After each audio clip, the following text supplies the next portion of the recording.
Hello, this is Marie Claire, and this is Rachel. And we have met in London. It's like the meeting of the podcast minds. I know, it's so crazy. And I'm a bit incoherent because it is currently almost 10 p.m, which means it's past my bedtime. Yeah, and I'll we're survive. like, we couldn't find a quiet place, so you're literally hearing the sounds of the London streets, occasionally the London tube trains, whatever you call them. Yeah, it's the South Bank, and we are next to the bridge that leads into Waterloo East, which is giving you a very specific location for us. Yeah, underneath a lit...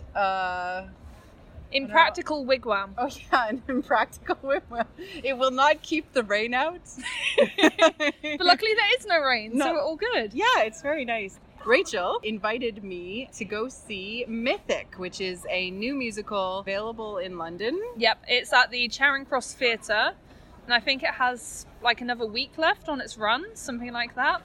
And we are here because it is absolutely amazing. It is amazing, and it was book and lyrics by Marcus Stevens, music by Oren Elder. Yeah, and they're damn talented because those songs are hella catchy. Hella catchy. Like, we actually asked, you asked at the end of the show if the music was available, because we would have paid good money right away for absolutely. It. Yeah. And we both described it walking in, because when you'd sent the link to it, I was like, yeah, this is Reylo. Yes, so much. So Reylo. And, many people have compared the story of Hades and Persephone to, Ray and Ben and Kylo, and I'm a dark soul. But yeah, it was... It was literally all those tropes made flesh and more. It was really well done. Because I've always loved that myth of Hades and Persephone ever since I was little, and reading my encyclopedia of Greek mythology, because that's the kind of child I was. But yeah, it just really fleshes it out in the most interesting ways. And it's like just a really strongly characterized musical. And every single female character in it has such a great journey and this really clearly delineated arc where you understand what they lack and what they need, and they're really proactive and they damn well fight for what they want, and they're all such great people. And they're coded feminine. They have the characteristics of typically feminine people, right? Yeah, like none of them are fighters, although Demeter, when pushed, fights, but using her own brand of power. Yes, exactly. Which was so wonderful. And it does follow the myth, like how she gets really mad and follows those things. And the only thing that sort of deviates or is unclear in the myth is that Persephone actually wants to stay in the underworld. Yes, exactly.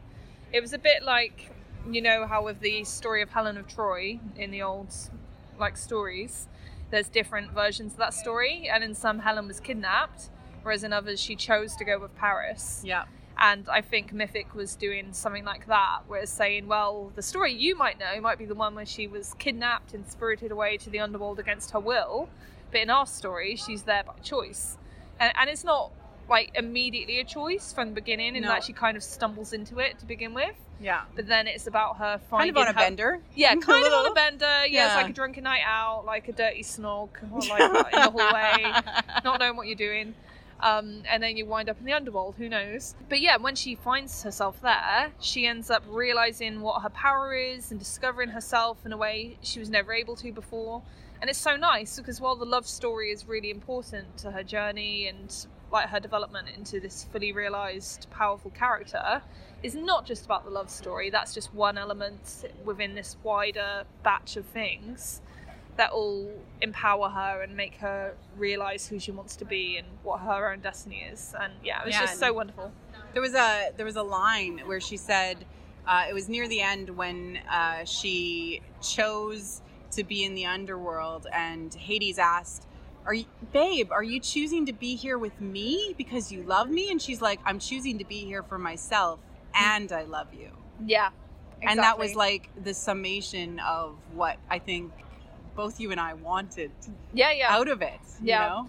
It was literally the most perfectly told version of that story I could possibly imagine. It's like the Hades and Persephone retelling of my dreams. Plus, Hades was very attractive. He was very dishy. He was very angsty and brooding. Had dyed hair. Yeah, he was like a punk, basically. Like a British punk. Yeah, a British punk, like Yeah. a bit depressed. And there's this great moment like where Hades and Persephone are bonding, they're getting along great. And you see this transition in Persephone where she goes from her own clothes into this outfit clothes. that's like punk and modelling what he was wearing. And it's so great because, again, that's part of her character journey, because at first it maybe is a bit too much about him. Yeah. And then it's after that moment where she does like go off into other corners of the underworld and start seeing her own power, and her power is quiet. It is in breeding confidence in others and in helping others bring the best out in themselves. Yeah, exactly. Including him. Yeah, exactly. He's one of a large group of people who benefit from Persephone's influence. And again, did you want to talk about the parallels to Reylo? Yes, I did. How did you ever guess? Because you started giggling like you do when you're about to bring it up. Yes. It's very intuitive. But yeah, no, the parallels to Reylo are a bit ridiculous. My favorite was like, You're nothing. Yeah. So his underlings catch him like swooning over Persephone and are like, "Boss, you got to work. It's hell down here. Come on." And she's like, "But Hades," and he's like, "You're nobody. You're nothing." And both Rachel and I were like smacking each other. Yeah, like in the theater. It was so hard not to be obnoxious in that moment, because it was just this very private in-joke for us as like the Star Wars people and the people immersed in all the fandom conversations and stuff. It's like, this is literally Reylo Tropes, the musical. It was Reylo Tropes, the musical. They should use that as like the subtitle. Yeah, they should totally sell it with that. And there's also another wonderful scene where basically Aphrodite, who's a fantastic character in the musical, she's basically like this Ariana Grande type. And she's like a pop princess, and she's all spoiled and silly. But again, she goes on her own arc as well, and she becomes a much more rounded and interesting character. And she never changes from female coding. Yeah. Ever. Exactly. It's not like she's like, oh, I'm going to put away the pretty dresses and the silly shoes and stuff. No, and she literally stomps into the underworld and says, ew. And she has an entire song where she's like, ew. Yeah, exactly. And it's fantastic and funny. Fantastic. But yeah, the way they use Aphrodite in this particular scene is Reylo-tastic, because she basically reveals to Hades and Persephone that she cast a love spell on them, like, which is what established that. Your minds. That was my worst Snoke. Yeah, no, it was a great Snoke. And yeah, it plays out so much like the scene in the throne room where Snoke reveals that he apparently created the connection between them.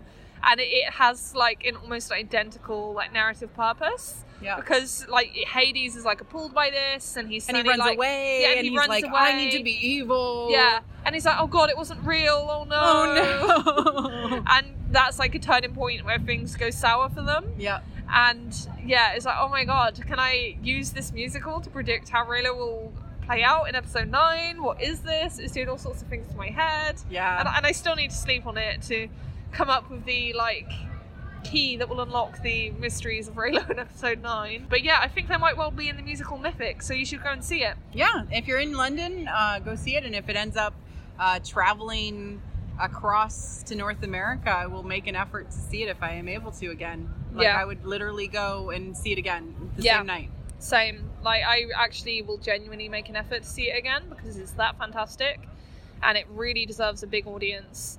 Because Charing Cross Theatre, it's not a tiny theatre. I'd say it's more like, it's a small to mid-sized theatre compared to the ones I've seen. But it's just so effectively staged in that space. And it's all very simple. There's very minimal plots. Minimal costuming, minimal set changes, but they do a lot with lighting. And exactly. And there's always a very clear sense of space. You always know where you are. Yep. And it's just so well done, and that musical deserves the world. They use the chorus very in a very Greek trope kind of way, with the chorus actually sharing the emotions and the major plot points of what's happening. Yes. So and they even have a Deus Ex Machina moment. Yes. And it's not the God on high that can do it. It is the simple God below, who has assumed her own power. Yeah, exactly. Which is just fabulous. Yeah. Like, it's the two female main characters, Yeah. basically. Like, Zeus comes in and he wants to be the one who's the god who just grants things from on high, as you said. But no, it's just these women, and they're like, no, actually, I can step in and do this now. And this is now it's just such a great resolution to their journeys. It's really Yeah. effective. And yeah, I really think it's fabulous. And just one other small observation that is kind of tangential, but I think it's relevant. I think that the woman who was sort of like Hades' second in command, and she's like coming to him and saying, oh, we've got a surplus of virgins coming in. So we have to do something and we find out the virgins are actually males. That was brilliant. And the virgins are males. Yeah, It was fantastic. But yeah, the woman who was basically saying about that, I think she's Hux. I think she's the Hux in the story. Because she keeps on trying to pull him away from Persephone and get him back to being evil in the First Order. And, Yep, exactly. And there is a lot of that in there. And I don't know that there's exactly direct parallels to the whole story and everybody's sub-arcs, but certainly the main the main romantic pair. And I kind of feel like Demeter almost represents the missing feminine in the Force. Yeah. In a way. No, that's and maybe really cool. maybe good old Zeus actually represents kind of the will of the Force. And kind of like how it was asleep, it wasn't paying attention, it was doing its own thing. And things like that. There was certainly some of that power because Demeter and Zeus were almost equals because and Hades was almost an equal too from that because they controlled the different planes of existence. Yes. And when one of those was off balance, it caused much to be asunder, you know? Yeah. No, which is a surprisingly deep reading. I was honestly just pointing out the Hux parallel to be silly.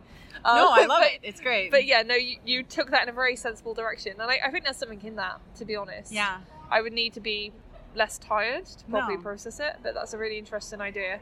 And yeah, there are all these mythological roots in Star Wars. Yeah. So again, it's not a question of the people who are writing the sequel trilogy thinking, Greek myths, let's base this story on the Greek myths.